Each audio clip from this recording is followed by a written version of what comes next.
BA part प्रथम वर्ष के सभी विद्यार्थियों को आज का सुप्रभात नमस्कार। कल हमने वीडियो के माध्यम से चतुर्थ अंक की कथा वस्तु के विषय में अध्ययन किया था। आज हम स्वप्न वासवदत्तम नाटक के पंचम अंक की कथा वस्तु के विषय में अध्ययन करेंगे।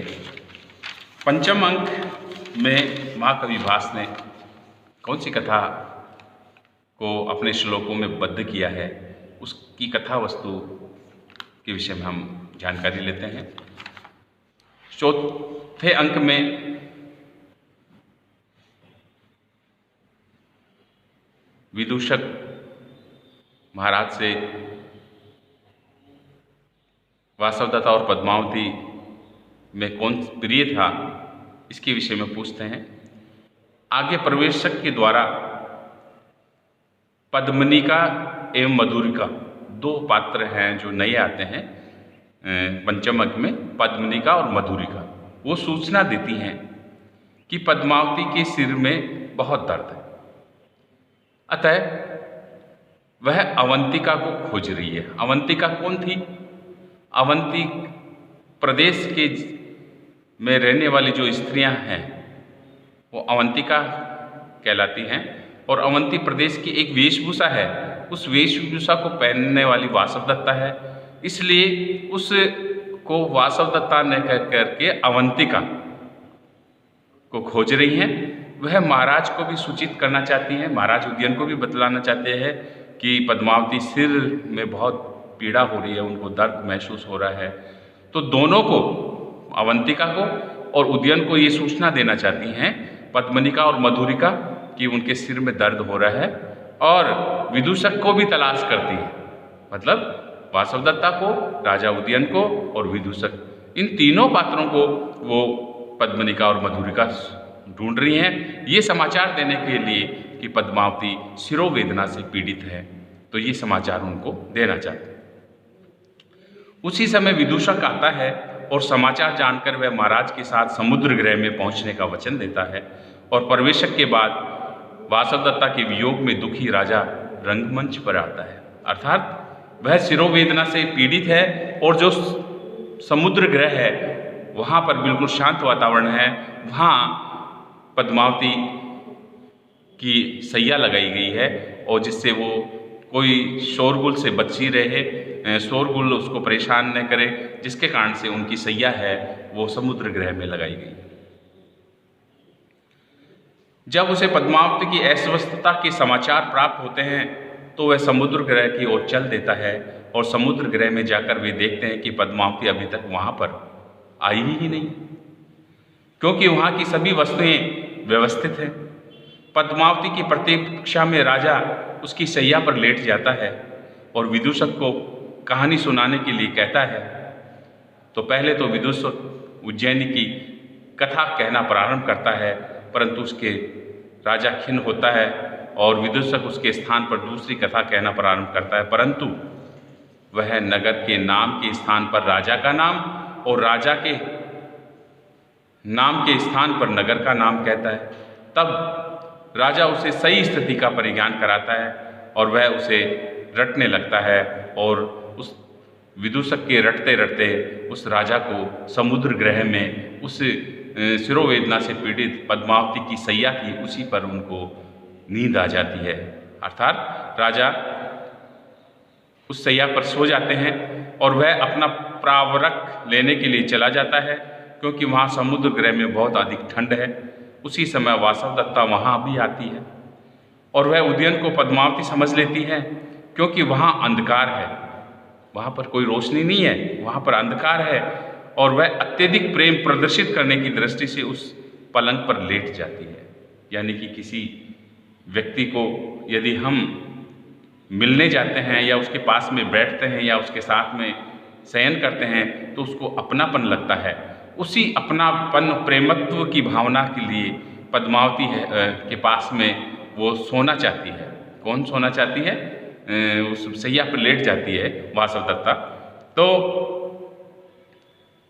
वहाँ पर रोशनी की व्यवस्था नहीं है। उसी समय राजा स्वप्न में बड़बड़ाने लगता है, जिसे सुनकर वासवदत्ता चौंक जाती है और वह वहाँ से भागना चाहती है, परंतु उसका मन एकांत में अपने प्रिया के दर्शनों के लिए रोकता है और उसे अपने अज्ञातवास का स्मरण होता है और वह इस भय से कि उसे कोई यहाँ न देख ले तो राजा के लटकते हुए हाथ को पलंग पर रखकर वहाँ से तेजी से निकलना चाहती है और निकल जाती है। तो वासवदत्ता के हाथ के स्पर्श से राजा की नींद खुल जाती है और वह वासवदत्ता को पहचान कर उसे पकड़ने का प्रयास करता है। अर्थात जैसे उसका हाथ पकड़ते ही उसके हाथ में एक रोमांचक उत्साह उत्पन्न होता है कि वास्तव में ये हाथ तो वासवदत्ता जैसा ही था। अब वो सोए हुए थे, एकदम से जगे तो उसे पकड़ने का प्रयास करते हैं, किंतु तब तक वह वासवदत्ता उस समुद्र ग्रह से बाहर निकल जाती है। परंतु अर्ध निद्रावस्था के कारण दरवाजे से सिर टकराने के कारण अपनी शैया पर पुनः लौट जाते हैं और वह यह निश्चय कर पाता है कि उसने वासवदत्ता को प्रत्यक्षतः देखा है या स्वप्न में। अब वो ये असमंजस की स्थिति में पड़ जाता है कि वासवदत्ता वास्तव में मैं कोई स्वप्न में देख रहा था या ये हकीकत थी। वो असमंजस की स्थिति में पड़ जाता है कि मेरा हाथ नीचे था, मेरा हाथ ऊपर रखा गया है और मैं उसकी और पकड़ने का प्रयास कर रहा हूँ, तो मैं नींद में उठा था तो ये कोई स्वप्न था या ये हकीकत थी। तो उसको बाद में समझ में आता है कि वासवदत्ता तो जल करके मर गई थी, हो सकता है मुझे कोई स्वप्न में ये उसका स्मरण हो आया हो और मैं उसकी ओर दौड़ने लगा हूँ। तो ऐसी असमंजस की स्थिति उनको हो गई। उसी समय विदूषक आता है और जब राजा उसे सारी घटना सुनाता है तो विदूषक उसे स्वप्न की बात कह करके शांत कर देता है कि नहीं महाराज, वासवदत्ता को तो मरे ही कितने दिन हो गए, आपने निश्चित रूप से कोई ना कोई स्वप्न देखा है महारानी का और उसके कारण से ही आप भ्रमित हुए। इसके पश्चात कंचुकी आकर संदेश देता है कि उदयन का मंत्री रुमणवान विशाल सेना लेकर के उसके शत्रु आरुणि पर आक्रमण करने के लिए आ रहा है और महाराज दर्शक की सेना भी उसकी सहायतार्थ सन्नद्ध है, अतः उसे सम्रांगण में जाने के लिए तैयार हो जाने चाहिए, क्योंकि अब वह उचित समय है जब उसे आप अपने वत्स प्रदेश पुनः हस्तगत हो सकते हैं।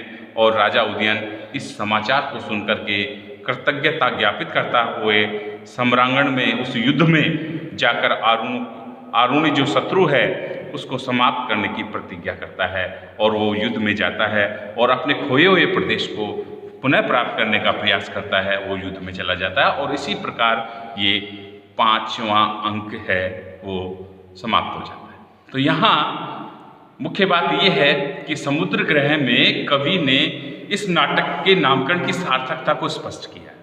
अब वो सार्थकता कैसे स्पष्ट हो पाई है कि समुद्र ग्रह में पद्मनिका के द्वारा, मधुरिका के द्वारा ये समाचार दिलवाया जाता है उदयन को, वासवदत्ता को और विदूषक को कि पद्मावती है वो शिरोवेदना के कारण से समुद्र ग्रह में विश्राम कर रही है, कृपया करके आप उनको सांत्वना दीजिए।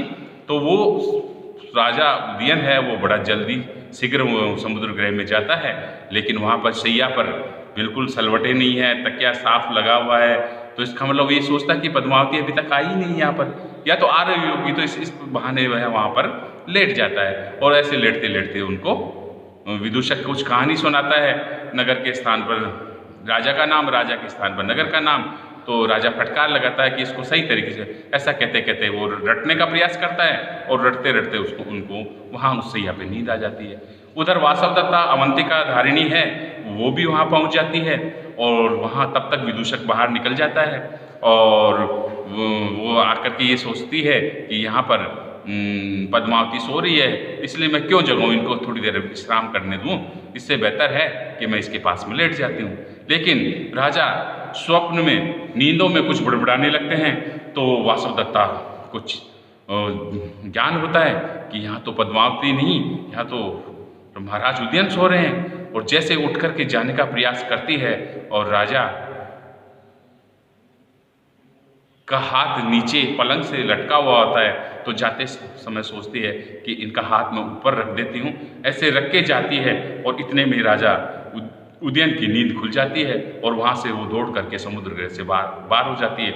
वो अर्ध निद्रा में होने के कारण ये निर्णय नहीं कर पाता है कि वास्तव में कि ये वासवदत्ता को मैंने हकीकत में देखा है या मुझे कोई स्वप्न आ रहा है। इसी कारण इस पंचम अंक में जो स्वप्न वासवदत्तम महाकवि भास ने नाटक का नामकरण रखा है, उसी के कारण ये चरितार्थ होता है कि ये स्वप्न में उसको देखने का कारण, देखना तो स्पर्श तो हाथ से ही किया था, लेकिन कवि की कल्पना से उसे एक स्वप्न बतला करके उसका नामकरण है, वो स्वप्न वासवदत्तम नाटक रखा है।